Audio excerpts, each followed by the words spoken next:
Hello, my name is Dr. Anne Werner. I'm a dermatologist and author. Today I'm going to be talking about vitamin D production. We all need vitamin D. It spurs bone growth, and without it we'd be at high risk of conditions such as muscle aches, muscle weakness, bone pain, osteoporosis, and fractures. One way we produce vitamin D is through our skin, which our skin manufactures when it is exposed to sunlight. The sun's ultraviolet B rays interact with a protein called 7-DHC in the skin, converting it into vitamin D3, the active form of vitamin D. The problem is that currently, too many people think that using sunscreen and other forms of sun protection lead to vitamin D deficiency, and that the best way to obtain enough of the vitamin is through unprotected sun exposure. But that can lead to a whole other set of serious problems. Vitamin D helps keep your bones strong by regulating calcium levels. In recent years, some proponents of vitamin D have hypothesized that it does everything from decreasing cancer deaths and heart disease to inhibiting type 1 diabetes and rheumatoid arthritis. However, these suggestions are based on observational studies alone. This means that the researchers have observed that people with enough vitamin D have a lower incidence of deaths from these diseases, but not that vitamin D is the reason they are lower.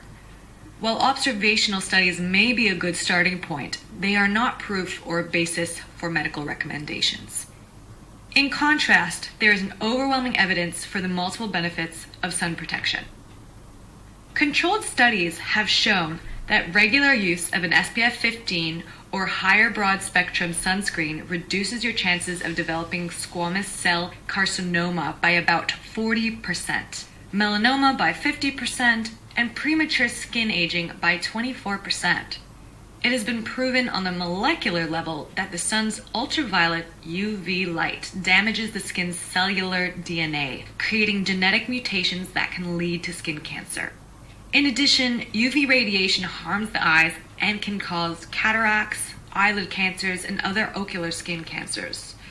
In short, unprotected sun exposure puts you at risk for any number of conditions that can permanently damage your skin, disfigure you, and sometimes even kill you.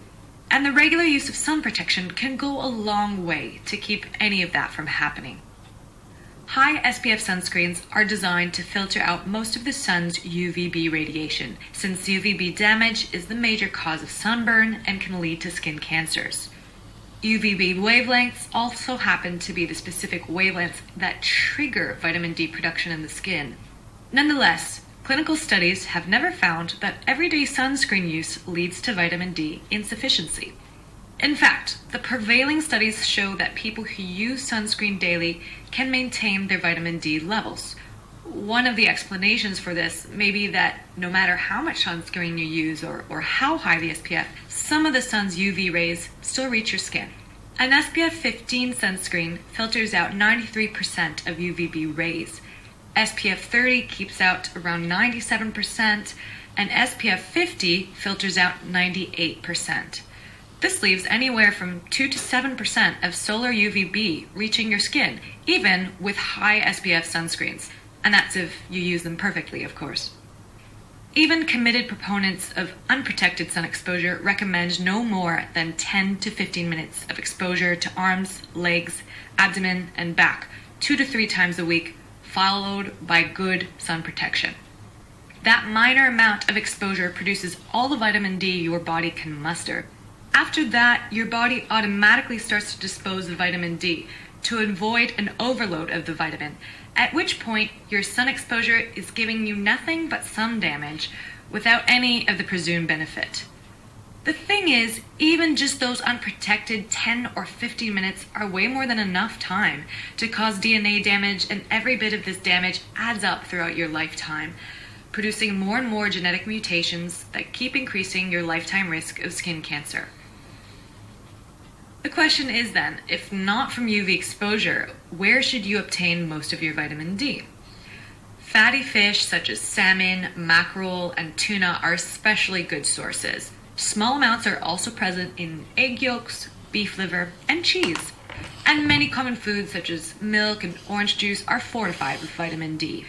It is possible then though sometimes difficult, to mix and match these foods to get the daily allowance of 600 international units recommended for the average person between the ages of 1 and 70. However, if food sources aren't enough, you may need to add in a supplement.